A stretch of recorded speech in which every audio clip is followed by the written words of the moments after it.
क्या मुसलमान सिर्फ वोट बैंक है? कौन है मुसलमानों का सच्चा हितैषी? फायरब्रांड योगी के 2 बयानों ने सब बता दिया। तन पर भगवा और बेबाक अंदाज, सड़क से सदन तक जब योगी देते हैं जवाब तो बड़े से बड़े विरोधी भी हो जाते हैं बेनकाब। कुछ ऐसा ही एक बार फिर हुआ जब सीएम योगी उत्तर प्रदेश के विधान परिषद में दहाड़ रहे थे। इसी दौरान एक वक्त ऐसा भी आया जब सीएम योगी आदित्यनाथ ने मुल्ला मौलवी बोलकर विपक्ष में बैठी समाजवादी पार्टी को ऐसा जवाब दिया जिसे सुनकर आप भी समझ जाएंगे कि योगी या फिर अखिलेश यादव मुसलमानों का सच्चा हितैषी कौन है और किसके लिए मुसलमान सिर्फ वोट बैंक है। दरअसल देश में मुसलमानों के नाम पर राजनीति करना कोई बड़ी बात नहीं है। इस मामले में जहां कांग्रेस मास्टर है तो वहीं समाजवादी पार्टी भी कम नहीं। कांग्रेस ने राजीव गांधी के राज में मुसलमानों के वोट के लिए सुप्रीम कोर्ट का फैसला पलट दिया था, तो वहीं अखिलेश यादव खुद को मुसलमानों का कितना बड़ा हितैषी बताते हैं यह इसी बात से समझ सकते हैं कि समाजवादी पार्टी को नमाजवादी पार्टी कहा जाता है तो वहीं मुलायम सिंह यादव को मुल्ला मौलवी कहा जाता था। बात यही खत्म नहीं हुई। जिस पीडीए के दम पर अखिलेश यादव चुनाव लड़ते हैं उस पीडीए में एक खास तौर पर अल्पसंख्यकों यानी मुसलमानों के लिए ही जोड़ा गया, क्योंकि सपा मुसलमानों को अपना वोट बैंक मानती है। तो वही सीएम योगी की नजर में मुसलमान क्या है, ये बात खुद सीएम योगी ने यूपी विधानसभा में डंके की चोट पर बताई, जिसे आप भी सुनिए। क्या आपका पीडीए ढोंग नहीं है? आप किसकी बात कर रहे हैं इसके नाम पे? मैंने इंसेफ्लाइटिस की चर्चा आपके सामने की।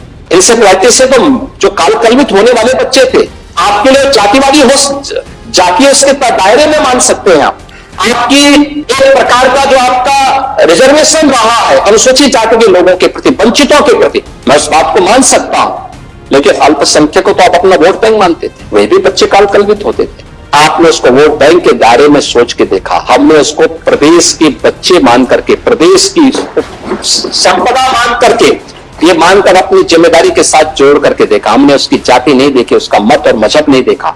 हमने माना ये उत्तर प्रदेश के बच्चे हैं, उत्तर प्रदेश का भविष्य है। ये बात पूरा देश जानता है कि गोरखपुर और इसके आसपास के जिले जापानी इंसेफ्लाइटिस जैसी गंभीर बीमारी से कितनी बुरी तरह से प्रभावित था, जिससे लोगों की जान बचाने के लिए योगी आदित्यनाथ जब सांसद बने थे तब संसद में लड़ते थे और तब मुख्यमंत्री बने तब भी लड़ते रहे, जिसका असर यह हुआ कि 45 साल में पहली बार ऐसा हुआ जब गोरखपुर में साल 2023 के जुलाई से सितंबर के पीक सीजन में भी जापानी इस महामारी से एक भी मौत नहीं हुई।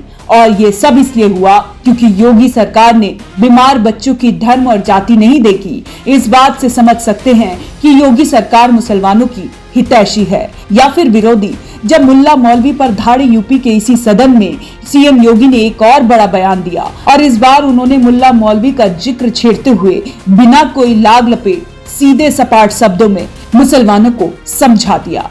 सरकार इस दिशा में कदम बढ़ा रही है, हर प्रकार की सुविधा से आच्छादित करेंगे, लेकिन हमें केवल मुल्ला और मौलवी जिसको केवल मजहबी शिक्षा लेनी है वे वहां तक जाएं, लेकिन अच्छा साहित्यकार, अच्छा वैज्ञानिक, अच्छा गणितज्ञ, अच्छा चिकित्सक, अच्छा इंजीनियर बनने के लिए आधुनिक शिक्षा भी लेनी पड़ेगी। और यह हर व्यक्ति ले सके, इसके लिए सरकार आगे बढ़ा रही है।